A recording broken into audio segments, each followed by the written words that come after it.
Salut à tous et bienvenue sur l'amour du maillot dans une nouvelle vidéo qui sera un petit peu la contrepartie de ce que j'avais fait avec la série Nike So French.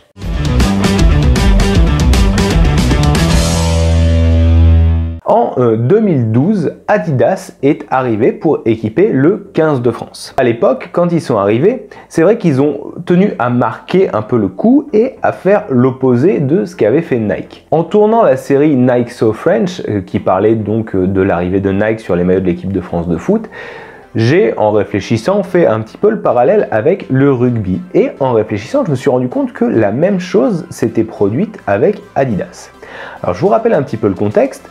Adidas est arrivé sur les maillots du 15 de France en 2012. Bon, le contexte était un petit peu différent qu'avec Nike. Quand Nike a repris l'équipe de France en 2011, ils ont repris une équipe de France complètement dévastée, à l'abandon et au début de sa reconstruction. Et surtout, ils arrivaient sur le maillot de l'équipe de France pour la toute première fois.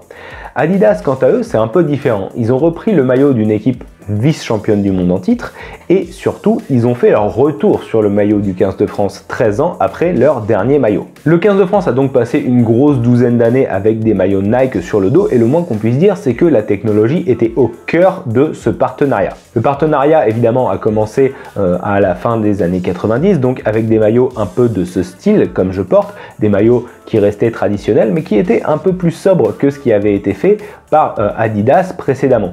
Il y avait moins de grosses bandes et on a pu le voir, de 99 à 2002, les maillots du 15 de France étaient vraiment tout en sobriété. Mais si vous avez vu ma vidéo sur l'année 2002 en foot que je conclus par un parallèle avec le rugby, en 2003, la Coupe du Monde de rugby a marqué une véritable révolution, une révolution amorcée par Nike qui est arrivé avec des maillots ultra stretch, ultra moulants. Et à partir de ce moment-là, la quête de technologie a vraiment été le fer de lance de Nike. A contrario, Adidas, notamment sur le maillot des All Blacks, a toujours recherché quelque chose de plus subtil et est resté longtemps très proche des looks traditionnels. C'est principalement autour de 2005-2006 puis de la Coupe du Monde 2007 qu'Adidas s'est mis aux nouvelles technologies, mais de façon encore une fois plus subtile que Nike. C'était pas des maillots bariolés avec des grippes dessus, très stretch, très solides avec des bandes de résistance en bas. C'était plus des maillots fit et donc pour les joueurs avec quelques coutures thermocollées, des coupes vraiment ajustées, des manches coupées de façon à épouser le bras, etc., etc. Et la technologie se faisait aussi en matière de respirabilité, mais au niveau des tailles qui étaient un petit peu plus précises. C'était des tailles sous forme de numéros, mais on reviendra là-dessus. Et donc quand Adidas arrive sur le maillot du 15 de France, eh ben, ils veulent faire un peu ce que toutes les marques veulent faire quand elles prennent le relais d'un concurrent, c'est-à-dire imposer leurs pattes et surtout marquer un tournant. Donc ce que la marque aux trois bandes a fait en arrivant sur le maillot du 15 de France, c'est qu'ils ont balayé d'un revers de manche toutes ces quêtes de technologie et les maillots très design qui avaient été créés par Nike pour le 15 de France sur les dernières années. On pense notamment au tout dernier maillot Nike porté à la Coupe du Monde 2011 qui était marqué par un dégradé de bleu en fait, il y a d'un bleu électrique passé à un bleu nuit très sombre. Là, Adidas, Ali Oost a complètement tout changé et donc ils sont arrivés avec ces deux maillots là, donc deux maillots au look complètement différent. Ils ont complètement épuré les maillots, ils sont arrivés avec des couleurs ultra traditionnelles, donc fini les dégradés ou quoi que ce soit, vraiment on était sur des couleurs unies et sur un tissu qui n'avait rien à voir et qui n'était vraiment pas technologique du tout. Un tissu assez épais certes, mais un tissu qui rappelle un petit peu les maillots Kipsta qu'on peut acheter de rugby chez Decathlon. Donc tout se faisait au niveau de la coupe justement, donc je vous en parlais précédemment, une coupe plus ajustée, vous voyez. La taille, donc c'était un chiffre sur les vrais maillots pro. Et donc là, voilà le rappel des trois bandes, plutôt que d'être sur les manches comme d'habitude, il est fait ici. Et sur le maillot extérieur, on a exactement le même copier-coller. Là, c'est un maillot taille 9, voilà, pareil. Qu'un maillot que j'ai eu à Noël l'année dernière, celui-ci. Voilà, notre maillot très sobre, très élégant. On voit la coupe des manches un petit peu particulière. Bon, malgré tout, moi, c'est pas des maillots qui me plaisent. Pourquoi? Parce que je trouve que c'est un peu des maillots qui transpirent la flemme. Mettre les bandes sur le torse, j'ai l'impression qu'Adidas, pour eux, c'était une manière de dire bon, on a fait un petit effort de look, mais sans plus. Honnêtement, j'aurais préféré, comme sur le maillot du Munster, Déjà que les manches soient pas coupées comme ça, mais soient plutôt coupées en mode raglan. Et avoir les bandes Adidas sur les côtés, comme ce qui avait été fait pour les maillots d'entraînement de l'époque. Donc pareil, j'en avais eu un à Noël l'année dernière, je vous le mets à l'écran. Un maillot d'entraînement de l'époque où la coupe était, je trouve, plus sympa. Et le maillot d'entraînement de l'époque, justement, j'aurais préféré le voir en maillot domicile, personnellement. Donc avec un petit peu plus de détails pour que ça fasse plus maillot de match, mais sinon... Sur le principe, cette espèce de duo de couleurs, c'était quelque chose que j'aimais beaucoup. Là, j'ai l'impression que bon, voilà, ils se sont dit on va faire ça, on n'a pas trop d'idées, on va faire ça comme ça, et puis on verra ce qui va se passer.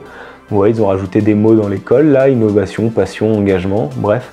Bon, et puis surtout, la raison pour laquelle j'aime moins ces maillots-là que les maillots précédents, les maillots Nike, c'est aussi parce qu'ils marquaient le début de l'ère Saint-André et du gouffre qu'on allait traverser pendant 10 ans. Donc ouais, c'est pas des maillots qui nous rappellent d'excellents souvenirs. Malgré tout, bon, c'est des maillots qui faisaient le travail, mais sans plus. Puis surtout, la différence avec Nike sur les maillots de l'équipe de France de football, c'est que Adidas, cette démarche de sobriété, ce retour à quelque chose d'un petit peu plus authentique qu'ils ont cherché à faire. Donc justement, ils ont cherché à se remettre dans les démarches dans lesquelles ils étaient à la fin de leur partenariat, à la fin des années 90 avec le 15 de France. La différence, c'est que cette quête de simplicité, de sobriété et cette touche un petit peu française, ils l'ont vite abandonnée. Ils sont passés sur un maillot qui progressivement est devenu plus technologique. Alors paradoxalement plus beau à mon goût, je trouve. Le maillot qui a suivi celui-ci avec le bleu nuit, je le trouvais assez joli. Le maillot avec lequel le 15 de France avait battu l'Angleterre.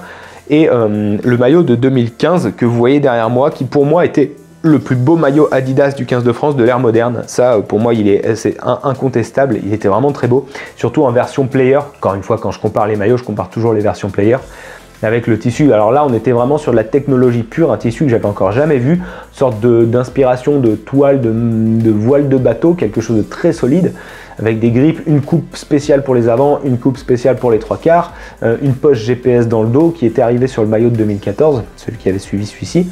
Donc voilà, là vraiment Adidas, en fait, le côté épuré, ils l'ont vite abandonné pour passer à quelque chose d'un petit peu plus technologique. Le maillot 2014 était un hybride entre ça et ce qu'on verrait en 2015. Et après 2015, pour moi, ils ont fait n'importe quoi. Ils sont partis sur des designs, là ils sont partis sur du futuriste un peu bizarre. En plus de ça, après 2015, on a vu l'arrivée des sponsors sur les maillots du 15 de France. Donc là, vraiment, pour moi, c'était la goutte d'eau. On était la dernière sélection au monde qui n'avait pas de sponsor sur le maillot et c'est quelque chose que j'appréciais énormément. Et ouais, avec les maillots post-2015, Adidas, ils ont créé, je crois, il y en a eu 2 après ça. Bon, ils ont vraiment fait, pour moi, des torchons. Tandis que voilà, avec le recul, en fait, sur les 5 maillots Adidas, si je ne m'abuse, entre 2012 et 2019, il y a eu 5 maillots.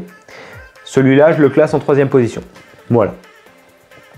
3e position, mon préféré c'était 2015, ensuite 2014, ensuite celui-là, ensuite entre les 2 derniers, faites votre choix, peu importe. Peut-être que le bleu nuit était un peu moins pire. Enfin bon, voilà. Et donc après Adidas est arrivé le Coq Sportif qui a pareil repris un peu le côté très authentique, très français avec un col et une longue patte de boutonnage au milieu de la poitrine, quelque chose très vintage avec un drapeau bleu blanc rouge sur la manche. On aime ou on n'aime pas. Personnellement, je l'appréciais pas mal. C'était un maillot que je trouvais sympa. Encore une fois, malheureusement, il est associé à un 15 de France qui perd beaucoup.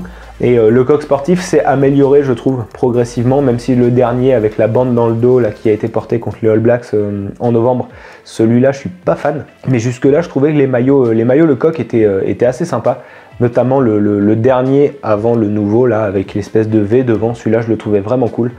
Et j'ai hâte de voir ce qui sera fait donc, pour la Coupe du Monde 2023 par le Coq Sportif.